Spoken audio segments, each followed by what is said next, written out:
Assalamualaikum warahmatullahi wabarakatuh. Alhamdulillah alladzi khalaqal mauta wal hayata liyabluwakum ayyukum ahsanu amala. Asyhadu an la ilaha illallah wa asyhadu anna Muhammadan abduhu wa rasuluh. Allahumma shalli ala Muhammad wa ala alihi wa ashabihi wa man tabi'ahum bi ihsan ila yaumil. Ibadallah usikum wa iyyakum bittaqallah. Ya ayyuhalladzina amanu ittaqullaha haqqa tuqatih wa la tamutunna illa wa antum muslimun. Jemaah sekalian yang dirahmati Allah, alhamdulillah kita bersyukur pada Allah Subhanahu wa taala. Pada pagi ini kita Allah pertemukan kembali setelah sebulan lebih ya, di bulan Ramadan kita tidak melanjutkan kajian tafsir ini. Dan mudah-mudahan ke depan ini setelah Ramadan, setelah 1 bulan kita mentadaburi secara pribadi, memahami ayat-ayat Quran secara pribadi, Allah memberikan paham yang baik pada kita semua dalam memahami agama ini, dalam menjalani kehidupan sesuai dengan apa yang Allah perintahkan dan contohkan oleh Nabi Shallallahu Alaihi Wasallam. Dan mudah-mudahan Allah Subhanahu Wa Taala di sisa-sisa umur kita ini Allah berikan kesabaran setiap ujian, Allah berikan kekuatan kita dalam beramal sampai kita semua balik kepada Allah Subhanahu wa taala. Salawat dan salam mari kita sampaikan pada Nabi Muhammad sallallahu alaihi wasallam beserta keluarga dan sahabat beliau semuanya. Bapak Ibu sekalian yang dirahmati Allah, ketika Adam alaihissalam diturunkan Allah ke muka bumi, itu ada sebelumnya sebuah proses kenapa Adam sampai diturunkan Allah ke muka bumi. Ada proses konflik antara syaitan, iblis, dengan Nabi Adam alaihissalam. Konflik ini Allah banyak sebutkan di dalam Al-Quran, di surah Al-A'raf, di surah Al-Baqarah, di surat Al-Hajr, di surat Toha. Allah sebutkan dengan berbagai bentuk penyampaian, namun intinya sama. Intinya ketika Allah Subhanahu wa taala mengatakan ketika Allah wa izqulna lil malaikati isjudu li Adam. Ketika kami memerintahkan malaikat dan juga iblis di dalamnya untuk sujud kepada Adam, kemudian malaikat semua bersujud. Fasajadu ila iblis, kecuali iblis. Dan Allah mengatakan aba wastakbara. Iblis itu enggan dan sombong. Ini diulang oleh Allah Subhanahu wa taala di surat Al-Baqarah, di surat Al-A'raf, di surat Al-Hajr, kemudian di surat Thaha. Namun kemudian Ibu sekalian dirahmati Allah, ternyata persoalannya tidak sampai di situ. Tidak sampai persoalan kepada ketika syaitan atau iblis ini tidak mau untuk tunduk dengan apa yang Allah perintahkan. Namun persoalannya adalah bagaimana kemudian syaitan juga melakukan eh, godaan kepada manusia supaya manusia juga mengikuti caranya syaitan, caranya iblis.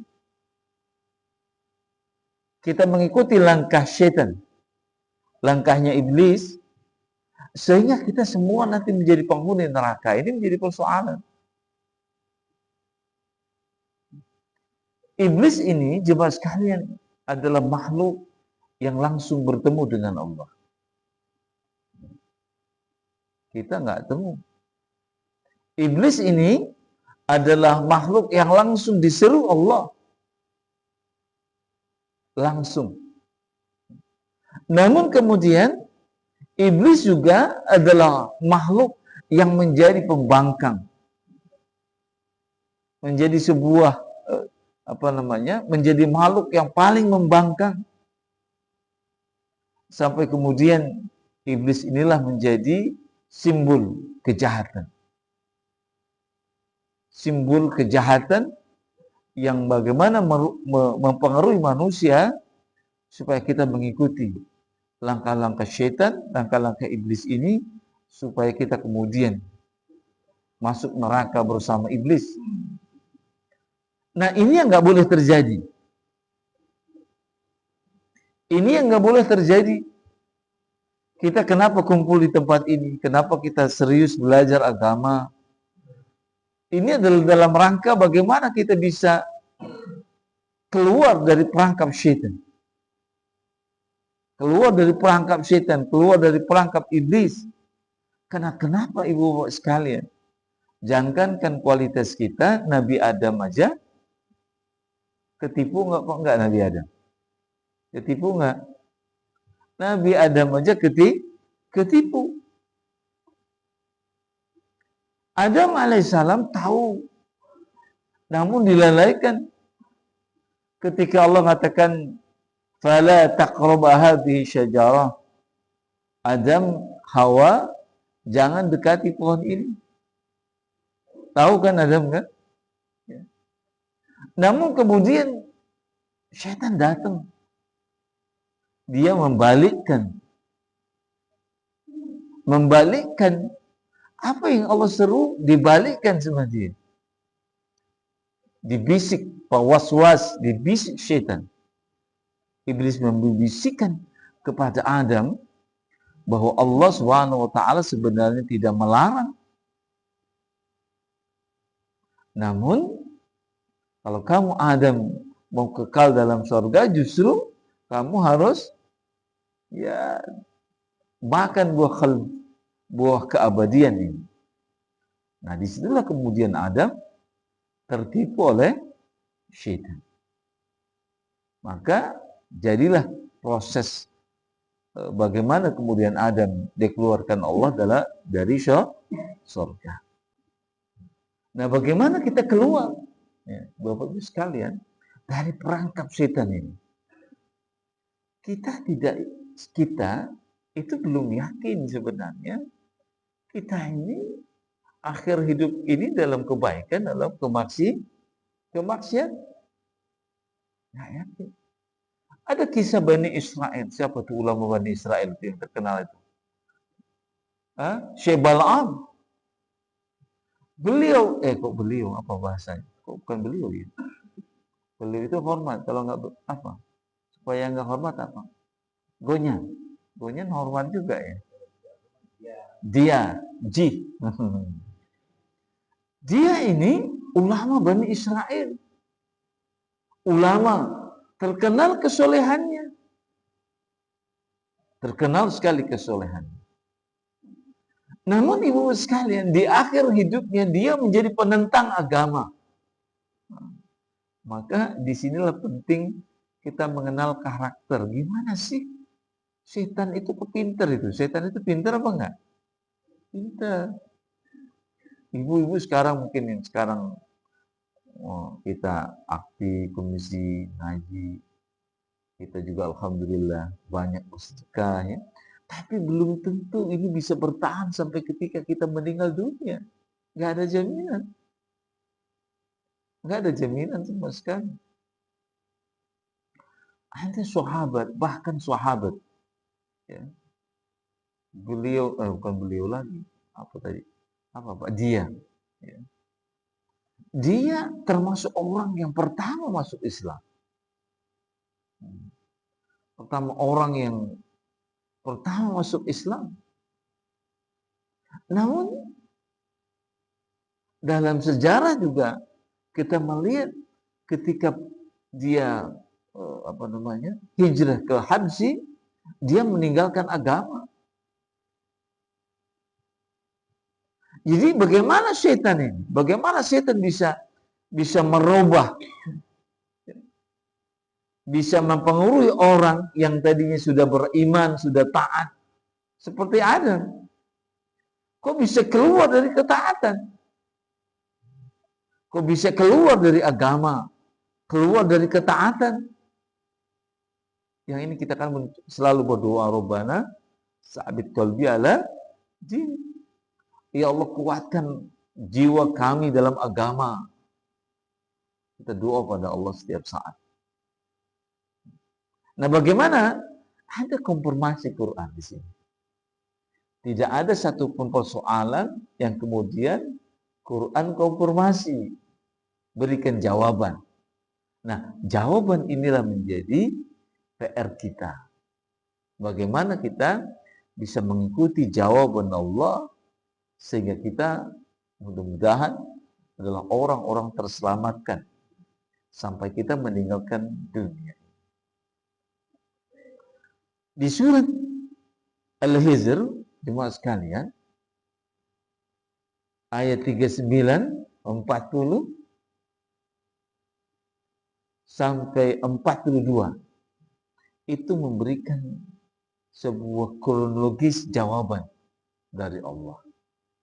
Bagaimana kita bisa keluar dari jebakan setan, kemudian bagaimana kita tidak mengikuti langkah-langkah setan, sampai kemudian kita bisa selamat, membawa iman, sampai kita balik kepada Allah.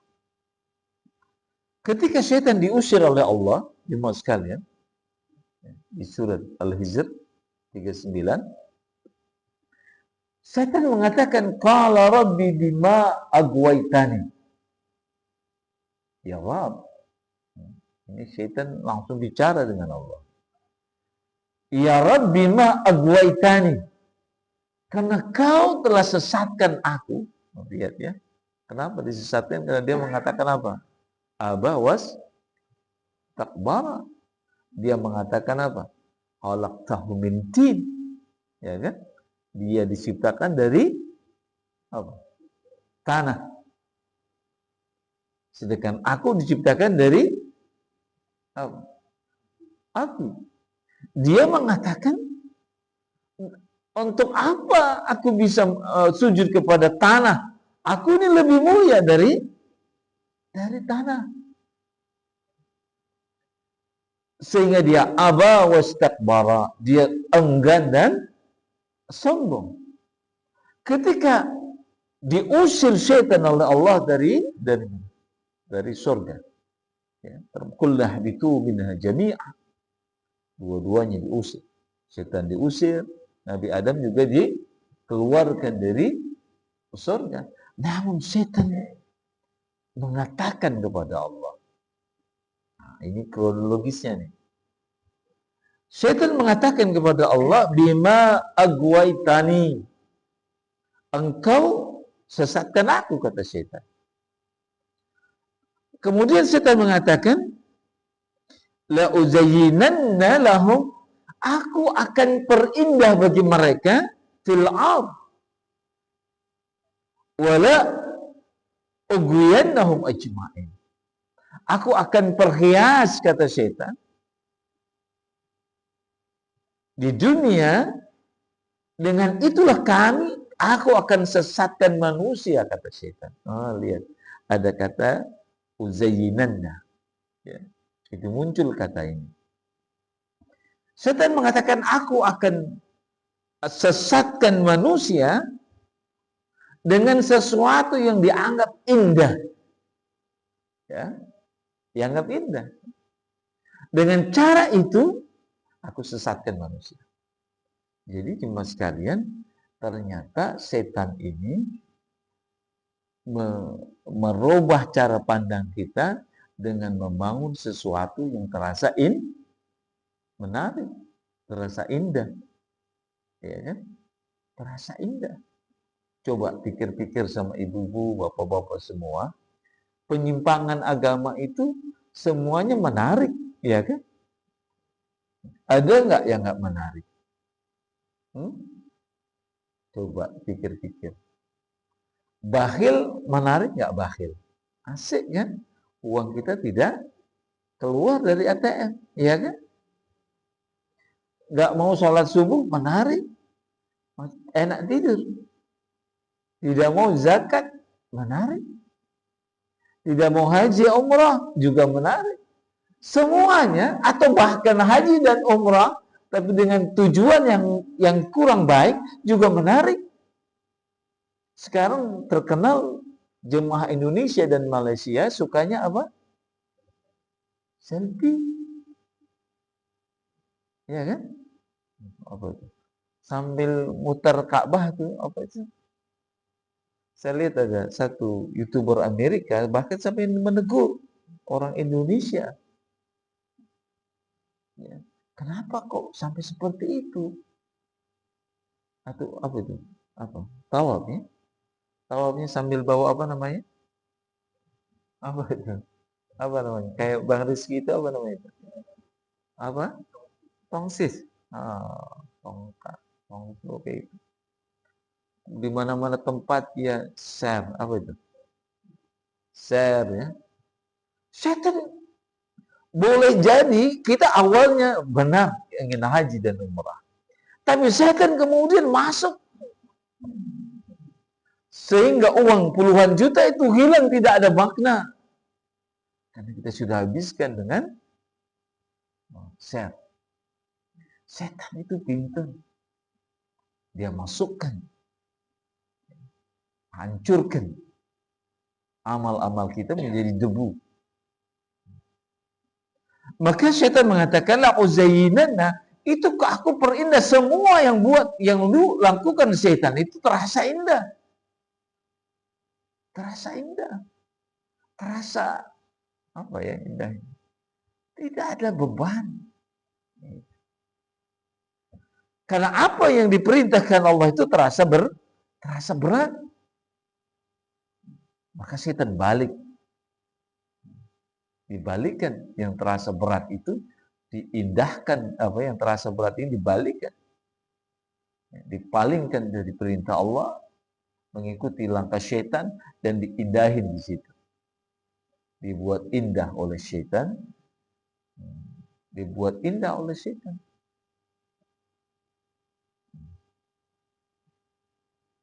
Ketaatan itu berat. Terasa nggak berat? Berat nggak taat? Berat? Ini kok diam semua. Berat nggak taat? Jujur aja. Berat. Ya. Berat.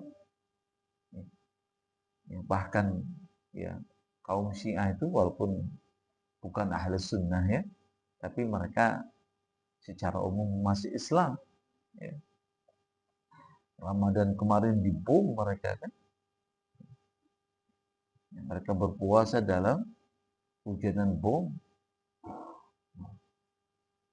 Mereka harus taat kepada Allah dalam kondisi seperti itu.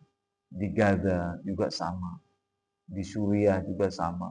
Banyak negeri-negeri Islam menghadapi Ramadan kemarin dalam tekanan berat. Kita alhamdulillah. Dalam tekanan itu jemaah sekalian yang dirahmati Allah. Bagaimana kita tetap harus tunjukkan kepada Allah akan ketaatan, dan itu berat.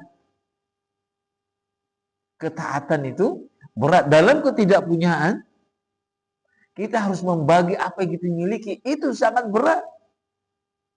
Itu berat sekali. Kita punya satu roti, bantal roti, cukup untuk anak istri, tapi tiba-tiba tetangga ada yang tidak makan. Kita harus bagi itu bantal roti. Itu berat dan itu ketaatan. Dan setan akan masuk di telinga kita. Dia katakan enggak usah kasih. Jadi setan menghalangi ketaatan, menghalangi bagaimana kita untuk tidak taat. Menghalang kita bagaimana untuk tidak mengikuti apa yang Allah perintahkan dan dicontohkan oleh Nabi Shallallahu Alaihi Wasallam. Kalau kita suka ngasih tetangga itu yang bagus-bagus, apa yang jelek-jelek? Jujur aja, sukanya yang bagus-bagus, apa yang jelek? Ngasih tetangga, sukanya yang mana? Jujur aja. Yang bagus-bagus, apa yang jelek-jelek? Enggak, yang bagus-bagus saya nggak percaya. Nggak percaya. Pasti kita sukanya yang jelek-jelek. Kapan ketika kita kasih sesuatu yang bagus? Ketika kita berjuang dalam diri, kan? Ya kan? Ya Allah, di situ ada proses perlawanan. Maka Allah Subhanahu wa taala mengatakan illa ibadaka minhum. Ayatnya tidak berhenti. Siapa yang keluar dari jebakan setan ini, Allah mengatakan illa ibadaka minhumul mukhlasin. Yang bisa keluar dari jebakan setan itu, mereka ini adalah yang mukhlas. Mukhlasin. Orang yang mengikhlaskan dirinya, mengikhlaskan apa yang dia miliki, mengikhlaskan apa yang dia lakukan, itu dalam rangka ketaatan, ketaatan kepada Allah Subhanahu wa ta'ala. Ini yang Allah kecualikan. Semua kita jemaah sekalian samalah memberikan sesuatu itu. Kalau yang kita sayangi, ya sayang semua, kan begitu ya. Apa juga yang kemudian kita sampai berani memberikan sesuatu yang kita sayangi? Apa juga? Ketika kita menyadari, ketika kita sadar bahwa semua yang kita miliki ini adalah ujian dan semua harus kita kembalikan kepada Allah Subhanahu wa ta'ala. Semua yang kita lakukan, kita sadar bahwa harus terikat dengan apa yang Allah perintahkan. Inilah mukhlas. Inilah yang Allah kecualikan. Illa ibadaka minhumul mukhlasin. Kecuali hamba Allah Subhanahu wa ta'ala yang dia mukhlas. Dia ini adalah orang yang istikhlas, mengikhlaskan dirinya. Mengikhlaskan, apa ikhlas itu? Ikhlas itu apa? Ikhlas itu apa? Rela. Ikhlas. Apa itu ikhlas? Saya ikhlas. Apa itu ikhlas? Ibu ikhlas nggak dinikahi suami? Mana? Ikhlas nggak dinikahi suami? Ikhlas. Bapak nikahi istri ikhlas? Ikhlas apa terpecah? Apa namanya? Ikhlas apa ya? Kalimat ikhlas ini mudah dibilang tapi berat sebenarnya.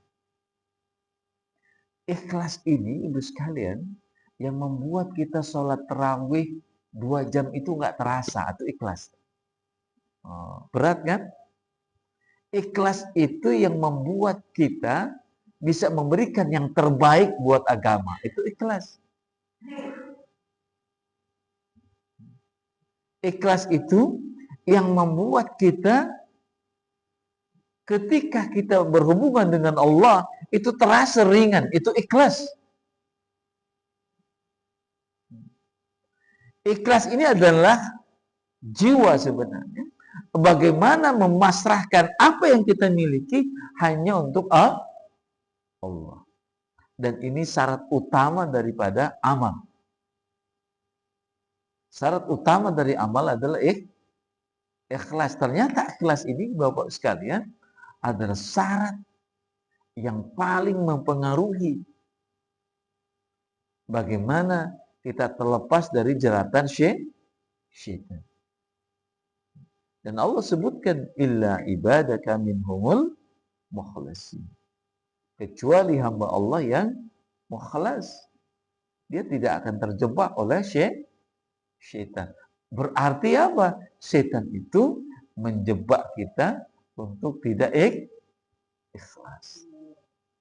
Bagaimana syaratnya ikhlas? Bagaimana cirinya ikhlas? Orang yang berciri dia punya keikhlasan tinggi adalah dia sami'na wa ata'na, dengan apa yang Allah perintahkan. Dengan apa yang dicontohkan Nabi, dia sudah. Kalau memang ini diperintahkan Allah, dicontohkan Nabi, ya sudah dia berikan. Dia lakukan. Di sini gagalnya Yahudi dan orang-orang Nasrani. Orang Yahudi itu gagal. Ya. Dia gagal orang Yahudi. Walau syi'na rafa'nahu biha walakinnahu ahlada ilal ard tabahawa. Ini orang Yahudi gagal. Apa itu? Dia mengikuti kecintaan dunianya, dia mengikuti hawa nafsunya. Gagal dia dalam beragama. Dia cinta dunia. Allah perintahkan A, dia lakukan B. Kenapa? Takut rugi. Nah, ini orang Yahudi. Takut rugi dengan apa yang diperintahkan Allah. Kasus utamanya kan ketika mereka kemudian dilaknat jadi kera. Kasusnya apa ini? Kasusnya apa? Ketika di hari apa? Di hari Sabat, mereka nggak boleh tangkap ikan. Tapi kemudian mereka jaring ikannya di hari apa? Jumat. Diambilnya di hari apa? Ahad, Minggu. Jaringnya bermain di hari Sabtu. Ini yang membuat mereka kemudian dilaknat Allah menjadi kera. Dikonfirmasi oleh Allah, kenapa mereka kemudian menjadi bangsa seperti itu? Akhlada ilal al, cinta dunianya mengalahkan cinta akhirat. Nah, ini gagal kita juga kalau kita masih cinta dunia mampu mengalahkan cinta akhirat, gagal. Apa contohnya? Nah, itu orang Yahudi. Mereka hitung-hitungan ekonomi, kalau memberikan sesuatu kebaikan buat agama itu dianggap rugi. Maka Bapak Ibu sekalian, coba lihat sekarang terang-terangan antara Israel dengan Iran, Amerika. Mereka itu kan tahu semua kita kan. Mereka bangsa penakut sebenarnya kan, nggak mau mereka penakut. Mereka mereka berani karena telah memperbudak negeri-negeri Islam. Telah menjatuhkan dulu negeri-negeri Islam, baru mereka berani. Nah, orang Yahudi jatuh di situ. Yahudi itu jatuh dengan ekonomi. Nah, orang Nasrani jatuhnya dengan ibadah. Nah, ini hati-hati kita. Kita sudah belajar banyak di sini ya. Sudah berapa tahun Pak Muslim? Sudah berapa tahun gitu? Ya. Iya. Ketika kita belajar nanti Imam Syafi'i, coba dipahami, mulai dipraktikkan. Kalau nggak dipraktikkan, saya pun dosa nanti di hadapan Allah. Untuk apa belajar tapi tidak dipraktikkan? Nah, dan nanti kita masuk bab haji. Kita lihat bagaimana pandangan Imam Syafi'i mengenai haji. Karena kita belajar, maka kita harus mulai menerapkannya. Karena orang Nasrani itu gagalnya di sini, gagalnya di ibadah. Coba Bapak lihat. Ya. Gagalnya Yahudi itu di muamalah, gagal Nasrani di ibadah. Orang Nasrani itu merasa juh dengan Allah tanpa aturan. Pokoknya terasa nikmat ibadah seperti itu. Tidak mereka alpa dalam bagaimana petunjuk teknis di Injil berkaitan dengan ibadah mereka. Petunjuk teknisnya mereka tinggalkan. Nah, disitulah kemudian munculnya kalimat bid'ah tadi. Bid'ah itu sebenarnya merujuk kepada orang-orang Nasrani. Maka kita juga hati-hati. Apa yang kita sudah pahami, kita sudah tahu aturan-aturan Islam ini, kita coba terapkan. Ya, kita terapkan. Kalau tidak, itu tadi setan menjebak kita. Kita merasa baik, tapi sebenarnya keliru. Dan Allah mengatakan, qala hada siratun alayya mustaqim. Dan ini kata Allah, ya, jalan yang lurus itu. Jalan mukhlas, jalan yang ikhlas. Apa itu?